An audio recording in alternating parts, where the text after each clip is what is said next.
Bonjour à tous, Impact Positif se poursuit pour la 3e saison sur la grille de LCI. Toutes les semaines, la parole est aux experts scientifiques afin de mieux comprendre les enjeux du dérèglement climatique partout sur la planète. La parole est également aux entrepreneurs qui ont trouvé des solutions, mais aussi aux artistes et citoyens qui s'engagent pour relever tous les défis de la transition écologique et sociale.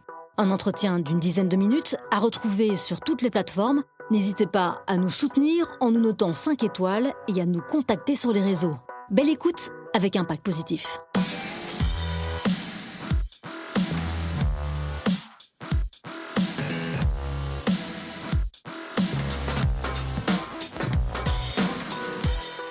Bienvenue dans Impact Positif, l'émission qui vous parle des enjeux de la transition écologique et sociale. Et l'alimentation fait partie de ces enjeux. C'est aussi également une grande préoccupation pour les Français. On a le plaisir d'accueillir Nathan Labat. Bonjour. Bonjour. Et merci beaucoup d'être avec nous, Nathan. Vous êtes le cofondateur de La Fourche. C'est un magasin bio en ligne qui existe depuis 2018, qui emploie 365 personnes et qui propose donc en ligne des produits bio accessibles à tous, moins chers que le marché. On va plonger dans le concept de La Fourche dans un petit instant et dans votre impact surtout. Mais tout d'abord, vous avez été sélectionné par Impact France, qui est un peu l'équivalent du MEDEF pour les entreprises à impact, pour faire partie de leur indice qui s'appelle Impact 40-120. Chaque année, ils sélectionnent des startups, des entreprises, des futures licornes, et vous faites partie de ces futures licornes. On rappelle ce que c'est une licorne dans le jargon économique. Nathan Labat, c'est quoi une licorne? C'est valorisé Exactement, 1 milliard, c'est ça? Exactement, c'est une entreprise très souvent tech qui est valorisée effectivement au-delà de 1 milliard de chiffre d'affaires. Mais pour les entreprises à impact, c'est un petit peu différent. Il faut cumuler 3 critères. Une jeune entreprise, ce que vous êtes, proposer une innovation de rupture, ce que vous faites, et permettre 50 millions d'économies de coûts évités pour la société par an. Donc on voit effectivement que le curseur est complètement différent. C'est la subtilité de ne pas mettre en avant la valorisation financière, mais plutôt l'impact social et environnemental sur la société. Expliquez-nous, Nathan Labat, en quoi la société elle rentre dans ce concept de licorne à impact.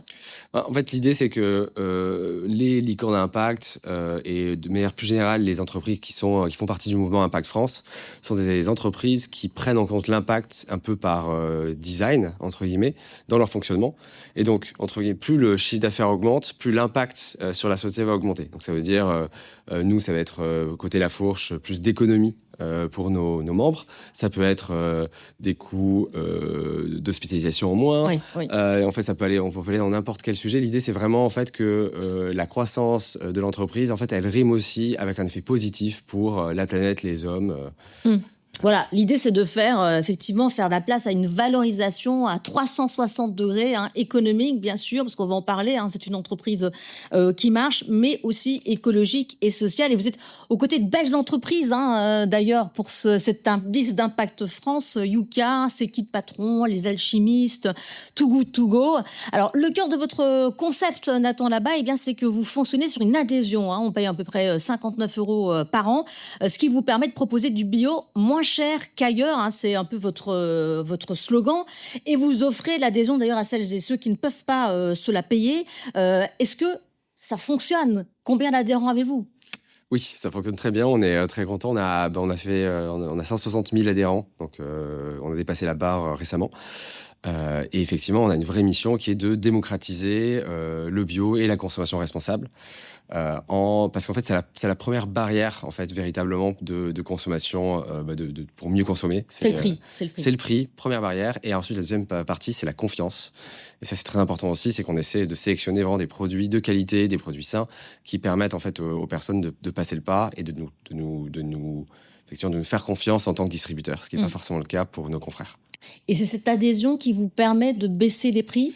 Ouais, en fait, l'adhésion, elle a un pouvoir très fort, c'est-à-dire qu'on échange du pouvoir d'achat contre de la fidélité. Et en fait, cette fidélité de nos adhérents, en fait, on leur rend via ces économies. Et ça se traduit de manière assez simple, c'est qu'on a beaucoup moins besoin de faire de publicité, notamment de publicité sur Internet, pour chaque nouvelle commande. Et en fait, c'est vraiment ce prix que d'habitude, on va reverser à Facebook, à Google, etc., qu'on va pouvoir redistribuer à nos adhérents. C'est un des vrais leviers, c'est cette fidélité-là qui fait que nos prix sont moins chers. Voilà, des adhésions qui sont vite rentabilisées selon vos études.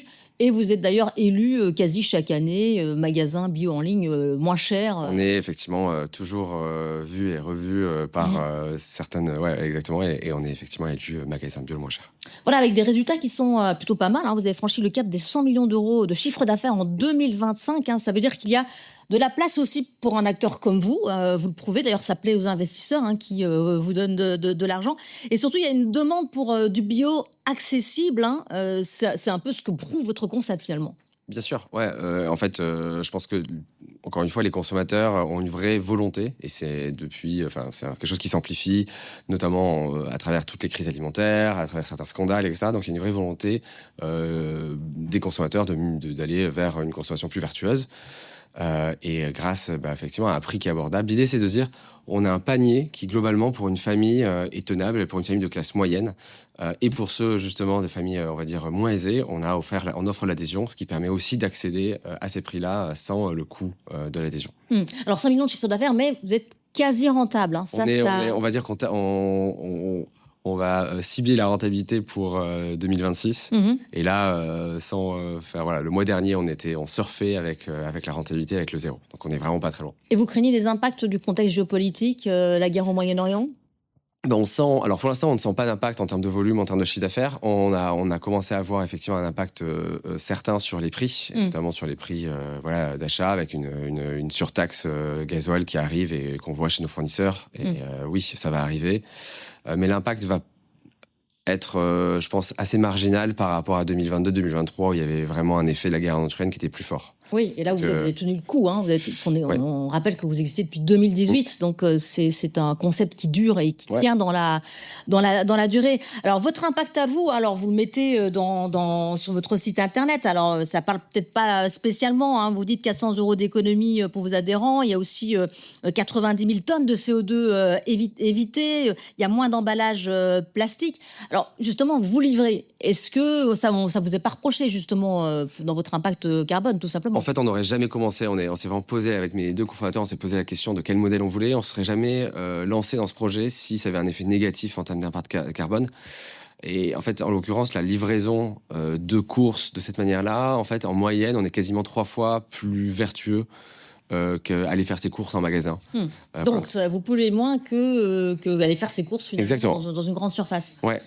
Parce qu'en fait, il y a tout un réseau d'entrepôts, de magasins. Il ne faut pas oublier qu'il y a un coût environnemental juste au magasin, parce qu'il faut le chauffer, etc. Et puis, il y a le coût de la voiture, en fait, qui est pris aussi par les consommateurs pour aller faire des grosses courses comme les nôtres. Donc ça n'a pas d'impact sur votre bilan carbone. Le plastique aussi, en revanche, donc vous essayez de l'éliminer totalement de votre concept. Mais en tout cas, ce qu'on constate, c'est qu'il est partout dans la grande distribution. Il y a une étude qui est sortie cette semaine, une grande enquête de terrain menée par Que Choisir Ensemble et No Plastic in My Sea, qui révèle un essor même du suremballage, et ce, alors que la France s'est engagée à abandonner le plastique à usage unique en 2040. On s'aperçoit que finalement, les grandes enseignes ne jouent pas le jeu. Qu'est-ce que vous pensez de cette enquête ? Non, elle est totalement justifiée. Nous, depuis 2018, on a banni tout plastique de nos colis. On a décidé de ne pas vendre d'eau en bouteille dès le départ. On a eu un rayon vrac qu'on fait nous-mêmes qui représente plus de 130 références aujourd'hui. Donc, dès le début, on a compris que le plastique, c'était effectivement un enjeu. Je dirais, effectivement, ça fait 8 ans qu'on a monté la fourche. J'ai pas vu un changement très très fort chez mes confrères de grande distribution depuis. Et il y a une suremballage, et notamment un suremballage des produits bio. Oui, alors c'est ça qui est un peu encore plus bizarre. 90% des produits bio. C'est surtout les produits bio qui sont emballés. Parce que peut-être pour éviter la continuation, j'ai pas l'explication exacte, mais c'est vrai qu'effectivement on voit un suremballage encore plus fort par rapport au conventionnel. Mais le conventionnel reste très, très, très emballé. Et donc, je pense que les magasins bio sont vraiment en avance, et nous également, par rapport à la grande distri qui a peut-être aussi une logique de coût et de rationalisation qui fait qu'on continue à utiliser le plastique. Ouais. Et alors, vous avez fait le choix de ne plus vendre des bouteilles en plastique, mais ça, c'est aussi du chiffre d'affaires en moins. Finalement, oui. C'est un choix. C'est un choix de valeur, et on a, dès le début, décidé de ne pas pousser ça, mais effectivement, c'est un choix de valeur. Parce qu'on n'a pas encore la parade, la consigne n'étant pas encore vraiment installée. Non. en France et dans les foyers, c'est vrai que c'est compliqué. Il y a quelques initiatives en consigne, mais ce qui est vrai, c'est qu'on manque de leadership, que ce soit au niveau gouvernemental ou d'entreprise. Parce qu'en fait, il y a un vrai sujet, c'est comment faire pour que les contenants soient les mêmes. En fait, à partir du moment où on n'a pas une harmonisation des contenants, c'est très compliqué de faire de la consigne. Voilà. Alors, quand on est une entreprise à impact comme vous, qui essayez vraiment de cocher toutes les cases, croissance, impact social, environnemental, c'est quoi la principale difficulté, tout en sachant que le marché du bio, il est tendu, le marché du bio, même s'il reprend un tout petit peu, mais les surfaces en bio ont baissé légèrement cet automne, selon les chiffres qui sont sortis, et vous n'êtes pas non plus beaucoup soutenu par les acteurs institutionnels. C'est quoi votre principale difficulté aujourd'hui ? Alors, je dirais en termes de marché, effectivement, il y a il y a effectivement assez peu de soutien, voire très très peu de soutien. On a vu ce qui s'est passé avec l'agence bio et avec beaucoup de rumeurs de démantèlement de l'agence bio, comme de l'ADEME, etc. Donc il y a un vrai sujet sur cette partie-là. Le principal défi pour nous, c'est qu'en fait, on est des épiciers et en fait, on reste sur un métier qui est compliqué où en fait, dès que quelque chose déraille, en fait, la rentabilité aussi déraille. Donc en fait, je pense que c'est plus savoir éteindre des feux un peu partout. Et voilà. Et en ce moment, vous l'avez dit, il y a une taxe gazole qui sort et donc là, l'enjeu pour nous, dans les prochains mois, c'est voir comment on fait pour prendre cette taxe et ce surcoût pour nous et voir comment on travaille avec ça. Mais si vous aviez la possibilité de pousser un enjeu, ce serait quoi ? Ce serait plus d'aide, ce serait plus de facilité pour investir. Enfin, que sais-je ? Enfin, est-ce que Ouais, on a et notamment on travaille justement, Impact France travaille beaucoup dessus. Vous l'avez mentionné, c'est un peu le MEDEF des entreprises à impact. Je suis d'accord, donc c'est vraiment une organisation patronale, mais qui veut vraiment pousser des projets d'impact. Et donc il y a plusieurs volets. Pour moi, il y a plusieurs choses qui sont vraiment importantes et qui vont pousser aussi le bio. C'est avoir en fait une sorte de demander aux entreprises et ou aux produits qui viennent d'ailleurs d'avoir la même exigence en fait en termes de droits que les produits français. Ça va permettre, sans être trop souverainerie, ça va permettre vraiment d'aller pousser l'agriculture française et l'agriculture biologique française. Et puis il y a aussi un soutien au secteur, et ça pour le coup Impact France a bien réussi, puisqu'en fait il y a un nouveau statut de jeunes entreprises à impact qui permet en fait d'avoir un petit peu les mêmes avantages que les jeunes entreprises d'innovation classiques. Et donc ça c'est une vraie victoire. Ça, c'est vraiment une vraie victoire. Super victoire l'année dernière pour le mouvement et pour les entreprises à impact. Une vraie avancée pour vous, qui sont des entreprises qui vous facilitent pas la vie, il faut le dire, puisque effectivement vous avez la croissance qui est là, mais vous êtes aussi une entreprise à mission, vous êtes Bicorp, voilà, tout ça, ce sont des engagements que vous vous imposez finalement. Ouais, qu'on s'impose, mais qui pour nous font partie de notre exactement, c'est-à-dire de votre ADN, de notre ADN et du fait que c'est comme ça qu'on a aussi la confiance je pense que c'est une sorte de cohérence qui fait qu'on a une confiance de nos adhérents en fait. Et je pense que la plupart des entreprises à impact, elles ont cette même démarche de dire on fait les choses bien parce qu'en fait ça nous tient à cœur, mais du coup on va s'en ressentir et nos clients et nos consommateurs entre eux vont aussi le ressentir. Alors la Fourche, c'est aussi une histoire de copains. Si je ne m'abuse, vous êtes 3 cofondateurs et tous les 3 vous êtes rencontrés sur les bancs de HEC. Est-ce que c'est une idée qui est née là-bas sur les bancs, ou alors est-ce que vous êtes rencontrés plus tard Non, on a une première vie chacun, une première vie professionnelle autour de 6, et après c'est plutôt autour de la trentaine. En 2018, au moment où on avait chacun des questionnements sur notre impact, sur les enjeux écologiques, sur il n'y a pas de planète B, etc. Et donc en fait on a vraiment repensé et on s'est retrouvés à ce moment-là en faisant peut-être une petite crise de la trentaine qui finalement était assez féconde, mais voilà, pour justement changer un peu de voie et aller entreprendre, mais avec un vrai volet impact. Voilà, et avec un volet ambitieux, parce que c'est pas rien de se lancer. Il y a un gros volet logistique quand même très important. Et d'ailleurs, vous développez en Allemagne, si je ne m'abuse. Ouais, bien sûr. On a lancé la France en 2018 et l'Allemagne en 2023. Et effectivement, on se développe de manière assez forte aussi sur ce deuxième pays, parce que c'est aussi un des pays assez phares pour le bio et pour la consommation responsable. Mais oui, avec beaucoup d'ambition, parce qu'on pense qu'on peut aller encore beaucoup, qu'on est vraiment encore au début de l'histoire et qu'on peut aller beaucoup, beaucoup plus loin que ça pour aller démocratiser la consommation responsable. Vous qui êtes un épicier bio, alors c'est vrai qu'on parlait tout à l'heure du prix, qui est vraiment le premier frein pour venir acheter chez vous et dans d'autres enseignes. Il y a beaucoup d'acteurs qui se plaignent finalement qu'il y a une demande du bio, il y a une demande de manger sainement, il y a une demande d'alimentation durable pour tous, mais que finalement, voilà, c'est le portefeuille qui prime et finalement, le consommateur ne fait pas non plus aussi l'effort de miser sur la qualité, quitte à payer un petit peu plus cher parfois. Et donc, vous n'êtes pas soutenu par ça. Est-ce que vous sentez encore ça aujourd'hui, ou alors vous, avec votre concept d'adhésion, vous avez trouvé la martingale et ça se passe bien pour vous?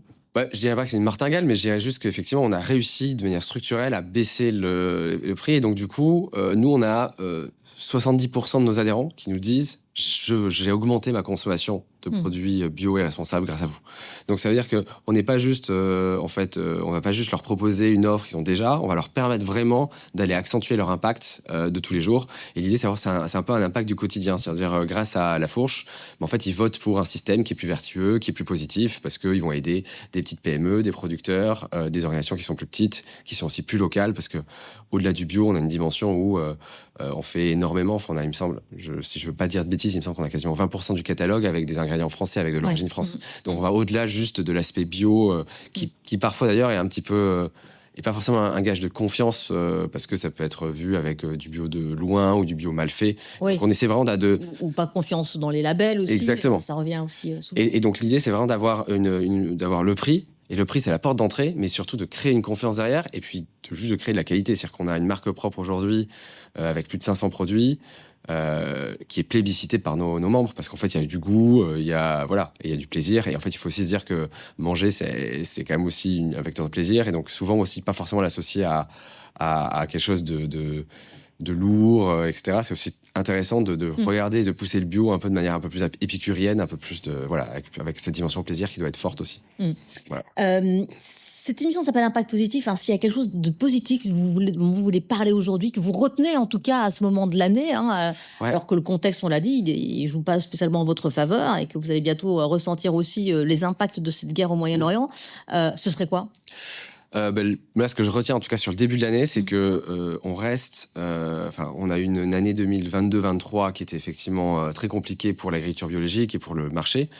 Ça s'est retourné en 2025 et en fait, la 2026 tient même très bien. Et donc, moi, ce que j'entends de tous mes confrères, c'est que, en fait, ils ont plutôt le sourire en ce moment. On verra, effectivement, il y a un vrai chiffre depuis la guerre en Iran. Et donc, on va voir ce qui se passe dans les prochains mois. Mais en tout cas, depuis un mois et demi, ce que je tiens de positif, c'est que le bateau tangue, mais continue sa route. Voilà. Merci beaucoup, Nathan Labat, d'être venu bien. sur Impact Positif. C'est une émission que vous pouvez revoir en replay sur tf1info.fr et en podcast sur toutes les plateformes. N'hésitez pas d'ailleurs à flasher le QR code qui va apparaître pour retrouver tous les épisodes d'Impact Positif. Merci encore. Merci beaucoup. À bientôt.